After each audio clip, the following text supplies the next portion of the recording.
Okay.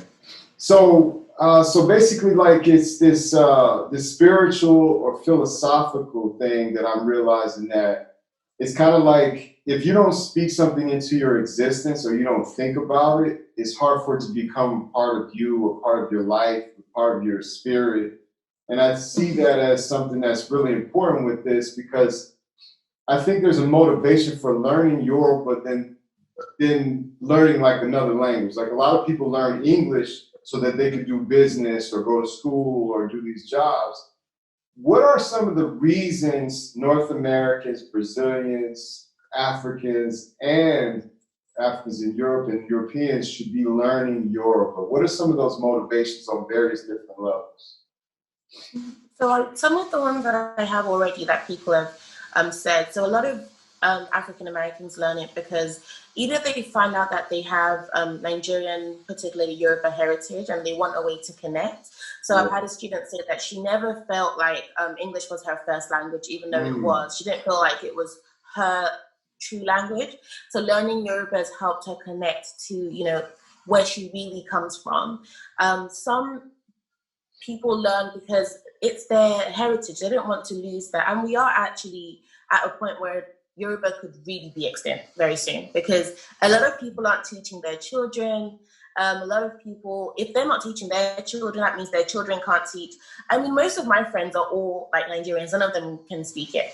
Wow. So if they can't speak it, they can't teach their children. And let me just say, everybody out there, this is the calling. This is the time. She's got the lessons online. We're trying to share with you. This is the time not to be lazy. We need to learn our Yoruba. We need to record it. We need to share it and pass it on. Yeah, no, we do. It's really important. Yeah. Because a lot of other tribes, they don't have that issue. They speak it, their children speak it. So if the next two generations of people who can speak Yoruba die, literally there's nowhere else that you're going to learn it. There's no book that teaches it like in depth. There will be no way to learn. You know that's your next project, right? You know you're gonna put. I'm working on it. Okay, if you want to collaborate on something, I'll be more than willing to work with you on that. I'd love to. There's so much to do. So I think heritage is the biggest thing. If you don't know the language, so much is lost about where you come from and your history. There are so many things in the Yoruba history and culture that can only be explained in Yoruba. Like when people try and explain it to me or I try and explain it, I can only explain it properly in Yoruba. So you lose such a large chunk of where you came from and the traditions and the culture that influence who we are. Even some names cannot be fully translated in English. You just need to understand Yoruba to understand the depth of the name. So I think if you are someone who has any Yoruba heritage or lineage at all, it's something that you want to know, even at a basic level, so that it doesn't die out and it's not like we never existed, because that could very much happen, I think. Well, I have, I grew up with a lot of books on my shelf, and I didn't bring a lot with me when I traveled to Brazil, but I always have a couple things. This is Yoruba myths, and I wanted to ask you about that because you have the Orishas and the Yoruba system of spirituality, Ifa, and these things.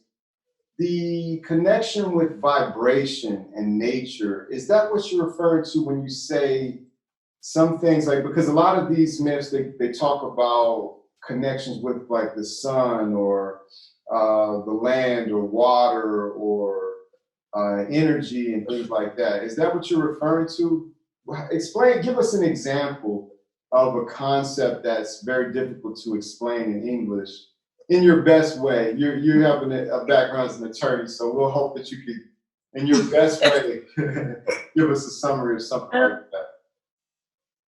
That's tough, but let's say we're talking about an idiom or a proverb, for example. So we're saying things like, "Ẹni tó bá ti jẹ dòdò, kò ní sọ òdodo," or something like. So what that's trying to say is that the mouth that is eaten like a plantain, but it's a metaphor, won't be able to tell the truth. But if you don't understand what it's really trying to say, or when they talk about ajay, for example, it could be wealth, it could be riches, it could be, how to phrase it, like good fortune, kind of. Okay. It's the idea of like prosperity, wealth, abundance, good fortune. Yeah.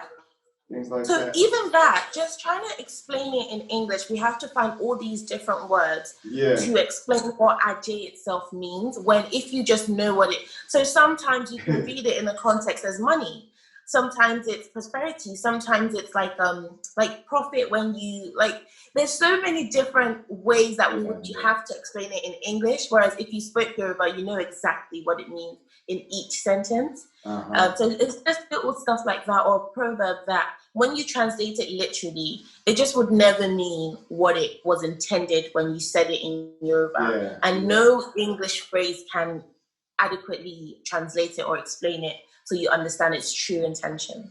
Yeah, I would agree with that, because sometimes when I'm reading like something like this, like the Yoruba myths or Yoruba proverbs in English, sometimes they come off as these very simplistic tales of, like the sun and the rabbit, or the snake and this and that. And you know that there's more there. That you know that there's, when you're reading it, and especially if you know some history of Yoruba history and culture, you know there's more to it. Like things that you maybe heard your family, your parents say. And I think that that's where actually having the Yoruba and understanding Yoruba, and then listening to some music and other things, you have a deeper sense of that. Because I think as Africans, indigenously, our ideas of things were obviously different. I mean, if you're thinking about money, what about like the fortune of good nature, or things that were different definitions of wealth and prosperity aside from just paper dollar bills or cars or houses. So it's hard to make that, but I think that with the Yoruba, it's much easier to feel that, I guess. Let me ask you about cultural things, because I grew up with some of these artists like Ebenezer Obey, Fela Kuti, different artists. What are some of the music and art and culture and things like that you like to consume that helps you resonate and connect with Yoruba language and culture? So I think music is a really good one, because especially not so much like Afrobeats now, which I love Afrobeats. I listen to them all the time. That's like a little more modern, right? Like most of the Afrobeat stuff, like you were saying, like Ebenezer Obey, those type of Sunny Ade, those type of era of music, they never just sang. There was always meaning behind the song. So there's one song that I listen to often. It's called Moti or Moti Unshi. The title of the song is like an advice. It's saying like, remember the child of whom you are. And so that's just an example of the type of music that they made. So when you listen to like those songs, you're listening to a story. You're not listening to just like, nowadays you have like 2 minutes. All of those songs were also like much longer. So you want to do a 2-minute song with just the chorus. It's a whole story. It just walks you through like the whole advice system. Or like there's even one where it talks about like husband and wives and how they should be to each other. And when I was listening to it, it's like, this is just like you're sitting someone down and advising them, but they do it to songs. So I think if you want to learn a lot about Yoruba language as well, listening to like you said, Ebenezer Obey, Fela Kuti, because he spoke a lot about like the condition of how things were as well. Those are really good. That's a really good way, and it just shows you like Yoruba is so rich. Like even in song, you're still learning so much.